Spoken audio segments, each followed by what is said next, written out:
Hello everyone, आप सभी का मेरे चैनल में एक बार फिर से बहुत बहुत स्वागत है। तो चलिए आज करते हैं नवरात्रों की कुछ तैयारी।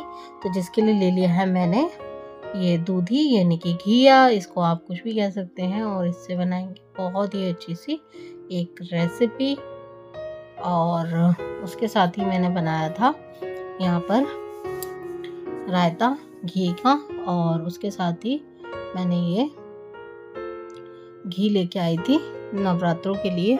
तो नवरात्रों में मैं घी अलग रखती हूँ डब्बे में भर के, जिसमें सिर्फ पूजा के लिए ही घी लिया जाता है और खाने के लिए अलग निकाला जाता है। तो ये बहुत अच्छे से मैंने डब्बे में पैक करके रखा हुआ था, सीला भी काटी है। और अब इसको हम खोल के घी में पूजा के लिए अलग सेपरेट कर लेंगे।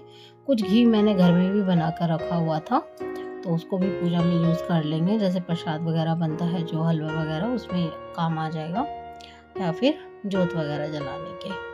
तो चलिए ये घी को भी हमने निकाल लिया है सेपरेट डब्बे में। और अब करते हैं कुछ काम। तो यहाँ पे हमारा रायता भी बन के बहुत अच्छे से तैयार हो गया था, क्योंकि गर्मियों के दिन शुरू हो चुके हैं और बहुत ज़्यादा पेट को ज़रूरत नहीं पड़ती कुछ खाने की, तो मन करता है ऐसा कुछ ठंडा ठंडा खाने का। तो ये घी का रायता मस्ट ट्राई रेसिपी है, ज़रूर बनाइएगा।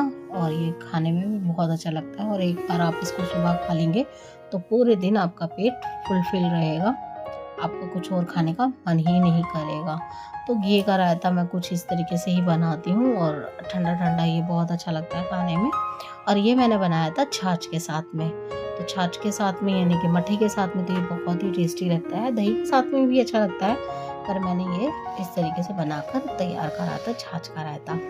और सारे ही मसाले इसमें डाले थे, जीरा और काला नमक, सब हेल्दी और अच्छा ऑप्शन रखा था मैंने, ताकि हमारा घी का रायता बहुत ही टेस्टी लगे खाने में। इस तरीके से घी का रायता मेरा बनके बहुत बढ़िया तैयार हुआ था। और मैंने इसको फ्रिज में रख दिया था फिर कि हल्का सा ठंडा हो जाएगा, जब ये दोपहर के खाने में अच्छा लगेगा, यूज़ करेंगे इसको तब। तो और ये देखिए दोपहर की थाली में मैंने ये घर में बना के तैयार किया था घी का रायता। उसके साथ में 2 चपाती और खूब सारा सैलेड, और उसके साथ ही मैंने रख दिए थे कुछ फ्रूट्स भी काट के, ये बच्चों वगैरह को दे देंगे। और ये मैं ले लूँगी, सुबह मैंने ये सब तैयारी करके रखी थी। और मैंने फिर ले ली थी थायराइड की गोली। तो इस तरीके से कुछ दिन की शुरुआत हो गई थी मेरी। तो क्योंकि बड़े बूढ़े हैं, उनको तो सुबह ही खाना चाहिए होता है, 10-11-12 बजे हमारे यहाँ पे खाना खा लेते हैं दोपहर का।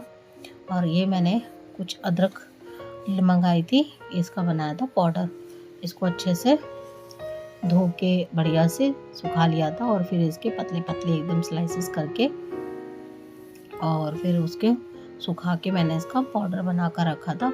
बहुत ही अच्छा और बहुत ही बढ़िया ये स्टोर हो जाता है। और ये बिल्कुल भी हमें मोटा मोटा नहीं काटना होता, बिल्कुल पतला पतला काटेंगे तो बहुत जल्दी सूख जाता है। तो ये मैंने दोपहर में ही काट के रख लिए थे और उसके बाद में ये शाम तक बहुत अच्छे से सूख गए थे। फिर मैंने इनको पीस लिया था। तो इस तरीके से मैं बहुत सी चीज़ें स्टोर करके रख लेती हूँ सर्दियों की, मतलब कि जो गर्मियों में यूज़ होती हैं, जिसमें अदरक है, मटर है और हरा चना होता है वो भी। तो ये बहुत सी चीज़ें हैं जो कि यूज़ आती ही हैं गर्मियों में, जब कुछ नहीं मिलता खाने के लिए, तो ये बहुत अच्छा लगता है। उसके साथ ही मैंने बनाया था नवरात्रों के लिए घी का हलवा भी, और बहुत अच्छा लगता है ये भी। मैंने बहुत बढ़िया सा घी का हलवा बनाया था, और बहुत टेस्टी और बहुत ही डिलीशियस ये हलवा बन के तैयार हुआ था। और उसके साथ ही मैंने बनाई थी रात के खाने के लिए थोड़ी सी तैयारी करके रखी थी। तो मैंने यहाँ पे 2 हरी मिर्ची ली थी, 1 प्याज ली थी, और उसके साथ लिया था लहसुन। तो यहाँ पे मेरे पास में थी कड़ी। तो ये कड़ी मैंने बना कर रखी हुई थी, तो मेरा मन था थोड़ा सा मैं इसको डिफरेंट छोंक के खाऊं। तो ये कड़ी मेरी बहुत अच्छे से बन के तैयार हो चुकी थी। तो ये मैंने इसमें लगाया था लहसुन, प्याज और हरी मिर्च का तड़का।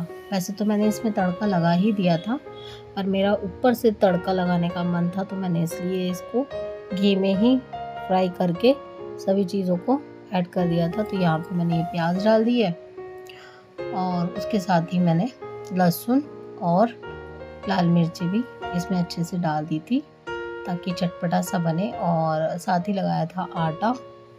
कुछ प्याज मैंने सैलड के लिए भी काट के रख दी थी कि सैलड में खाने के काम आ जाएगी। और ये तड़का हमारा तैयार हो चुका है, तो इसको हम कढ़ी में डाल देंगे।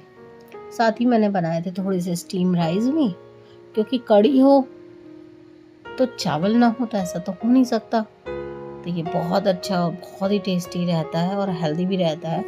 तो ये था कुछ इस तरीके से खाना। तो ये बढ़िया सा हमारा बन के तैयार हो चुका था दोपहर का खाना। और सुबह हमने नाश्ते में घी का रायता और फुल्का ले ही लिया था। अब मैं ये स्टीम राइस भी रख दूँगी बनने के लिए। तो स्टीम राइस को अच्छे से पहले बनाने के लिए धो लेते हैं चावलों को। नॉर्मल चावल है और अच्छे से धो लेते हैं इसको, कोई बासमती वगैरह नहीं है, नॉर्मल ही चावल हम यूज़ करते हैं जो कि हमें राशन से यानी कि कोटा से मिलते हैं। तो इसे मैं धो लेती हूँ और पानी में एक बाल्टी में कलेक्ट करती जाती हूँ। दिन भर में जितना पानी यूज़ होता है सभी एक बाल्टी में कलेक्ट करके रख लेती हूँ। और ये फिर था कुछ खाना इस तरीके से कि कढ़ी बन गई थी बहुत अच्छी सी, और स्टीम राइस थे और चपाती थी। खाने में तो मज़ा ही आ गया था।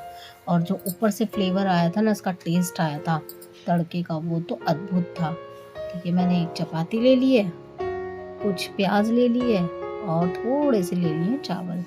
तो ये था मेरा दोपहर का खाना। और उसके साथ ही मैंने करके ले लिया है यहाँ पर इसका अदरक का भी पाउडर। तो ये अदरक को भी हम अच्छे से पीस लेंगे, जितना अच्छा ये फाइन पीस जाएगा। क्योंकि मेरा मिक्सी का जार अभी हो रखा है ख़राब, तो मुझे सिलबट्टे पे ही सब पीसना पड़ रहा है। तो यहाँ पे ये अच्छे से सूख गया था तो ये पिस भी गया है और अब मैं इसको स्टोर कर लूँगी। आई होप आपको ये वीडियो बहुत अच्छी लगी होगी। अच्छी लगी तो प्लीज़ एक लाइक कीजिएगा, चैनल पे नए हैं तो सब्सक्राइब ज़रूर कीजिएगा और उसके साथ ही बेल आइकन जो दिया हुआ है उसे प्रेस करना ना भूलिएगा। तो इस तरीके से रहा मेरा कुछ आज का दिन। Thank you for watching.